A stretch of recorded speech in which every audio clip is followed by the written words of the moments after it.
Hey, it's Rumbod, and today we're adding something every RTS camera needs: proper map boundaries. Before we dive in, make sure to subscribe so you don't miss the rest of the series. This tutorial actually comes from a request in the comments. So huge thanks to Hunless It's Crap for the idea.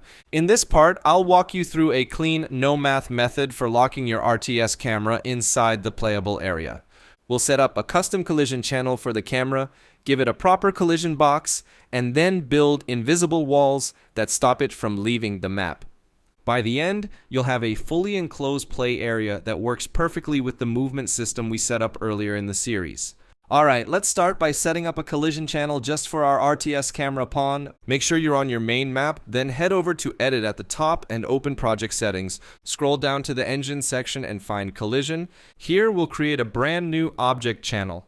I'm calling mine RTS Pawn, but you can name it whatever makes sense for your project. The important part is setting its default response to block, so it will actually stop when it hits our map boundaries later on. Once that's done, click Accept and we can move on. Now let's hook this channel up to our RTS Player blueprint.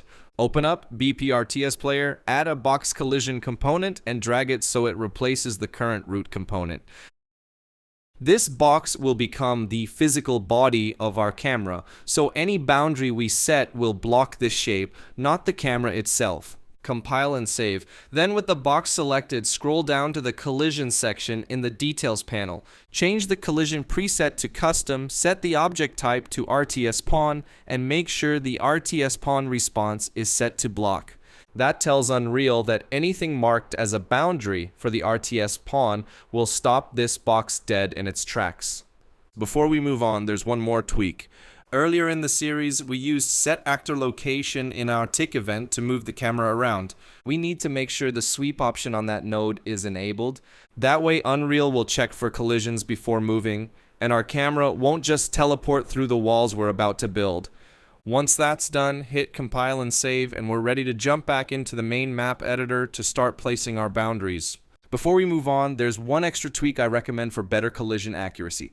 Back in BP RTS Player, select the box collision and in the details panel, set the box extent to something like 300-332. This defines the shape of our camera's collision box so it actually matches the footprint we want.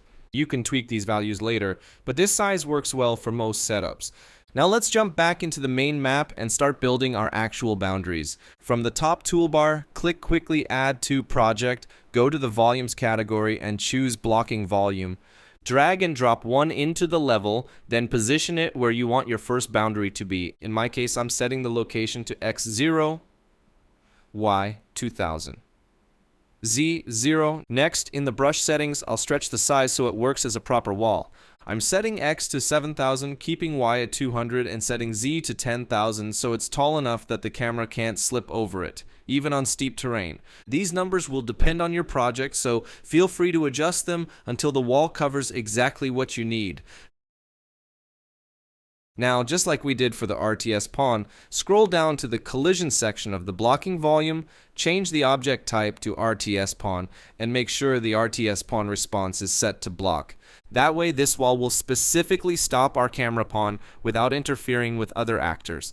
Let's give it a quick test. Hit play, move toward the wall, and you should see the camera stop right at the boundary. If it works, stop the game, duplicate the blocking volume, and arrange copies to form a complete perimeter around your playable area.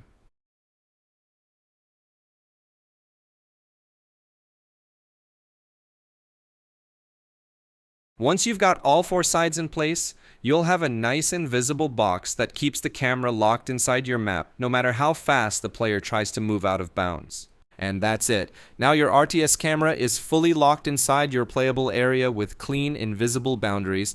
Next up, we'll be covering edge mouse movement for RTS games, so stick around for that one. If you've got ideas for future tutorials or run into a challenge you'd like solved, drop it in the comments. Your requests help shape what I make next, and by sharing them here, you're helping grow this Unreal Engine community so more people can join in, learn, and share their own knowledge and ideas. If you haven't already, hit that subscribe button so you don't miss the next part, and let's keep building awesome RTS systems together.